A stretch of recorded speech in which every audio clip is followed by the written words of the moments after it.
Smart Ideas avec BNP Paribas. Découvrez des entreprises à impact positif.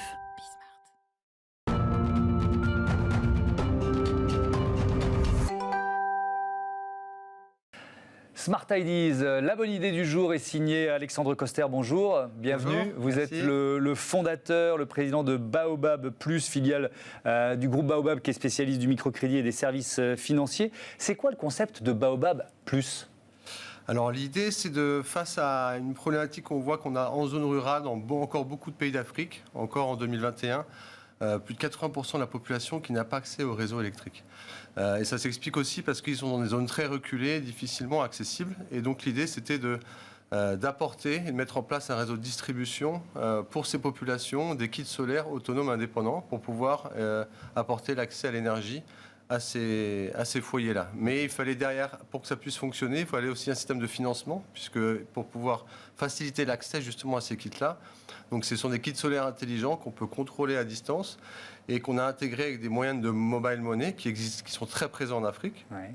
Et qui permettent ainsi, en fait, au foyer de pouvoir payer à coût de 40 centimes, 30 centimes d'euros en fonction des modèles, leur kit solaire par mobile money et qu'on peut contrôler à distance jusqu'à ce qu'ils arrivent au montant global et devenir propriétaires de leur solution. Oui, donc ils n'ont pas à avancer l'argent, c'est vraiment une solution qui est adaptée à la situation économique des régions où vous les installez. Vous avez équipé combien de personnes depuis que Baobab Plus Aujourd'hui, on est à peu près à 240 000 foyers. Ah oui, quand même. En 4-5 ans, dans 4 pays, Sénégal, Côte d'Ivoire, Mali, Madagascar. Donc clairement, il y a une forte demande et pour que ça puisse fonctionner, il faut aller effectivement une solution de financement adaptée aux populations qui dépensaient elles-mêmes chaque jour un montant relativement significatif en ce qui est bougies, lampes à pétrole, piles. Et donc en fait, le montant qu'on propose vient se substituer à ce montant-là, mais avec une énergie propre et bien plus efficace. Et avec un impact sociétal qui est majeur. Qu'est-ce que ça représente l'électrification, tiens, par exemple, sur le temps d'étude des enfants ? Il y a des études qui ont montré que ça augmente à peu près de 75% le temps d'étude.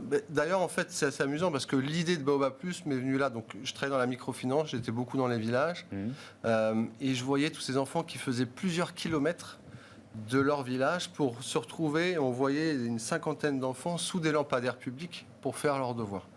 Et là, je me suis dit, il y a vraiment quelque chose à faire. Et donc, l'idée est partie de là. Effectivement, lorsque les enfants peuvent étudier à la maison, ça peut augmenter vraiment le temps significativement. Et même les professeurs des écoles le confirment, etc. Ouais. Il y a d'autres impacts sociétaux, je ne sais pas, en matière de sécurité, par exemple, que vous avez identifiés, listés ? Oui, qui nous ont surpris d'ailleurs. On ne l'avait pas en tête au départ. Et lorsqu'on a fait des études d'impact auprès de nos clients, beaucoup de femmes ont dit que c'est vrai qu'ils sont souvent dans des villages ou parfois en zone périurbaine, surtout dans des zones un peu pas très sécurisées. Et le fait de voir de la lumière va limiter justement les viols, les vols, etc. Puisqu'en fait, c'est l'obscurité aussi qui génère l'insécurité dans les quartiers périurbains. Ouais. Vous en êtes tout de votre développement et comment se prépare la suite là ? Là, on est sur un deuxième axe qu'on avait initialement lancé, qui se développe beaucoup. Pour moi, l'accès à l'énergie, donc on vient d'en parler, a déjà un certain impact.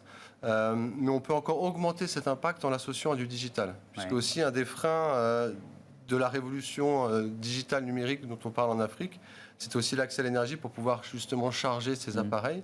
Et donc là, on a une technologie maintenant qui permet aussi de contrôler à distance des smartphones et de pouvoir équiper justement nos clients et des futurs foyers avec des applications sur tout ce qui est e-éducation, e-santé, e-agriculture, qui pour moi sont des leviers très importants dans le développement à la fois économique et social de ces villages-là. Oui, il y a un enjeu de développement économique de ces régions, c'est clair.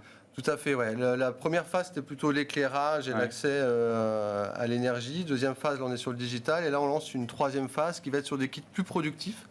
Donc là, on va s'adresser plutôt à des micro-entrepreneurs qui, soit en zone rurale, n'avaient pas accès à l'énergie pour développer une activité, que ce soit un salon de coiffure, un cybercafé et autres. Donc, ça va pouvoir générer de l'activité économique dans des zones hors réseau, mais également dans les zones qui ont déjà accès à l'énergie, mais avec des qualités de réseau très faibles, qui tournent beaucoup sur des générateurs, donc des groupes électrogènes très polluants, et donc pouvoir aussi apporter une alternative beaucoup plus liés au solaire et donc avec un impact environnemental plus important. Merci beaucoup, merci Alexandre Coster. Bon vent à Baobab Plus. Voilà, c'est la fin de cette émission. Merci à toutes et à tous de votre fidélité. Vous pouvez nous retrouver sur bismart.fr et puis les horaires de diffusion sur les box 9h, midi, 20h30. Salut à toutes et à tous.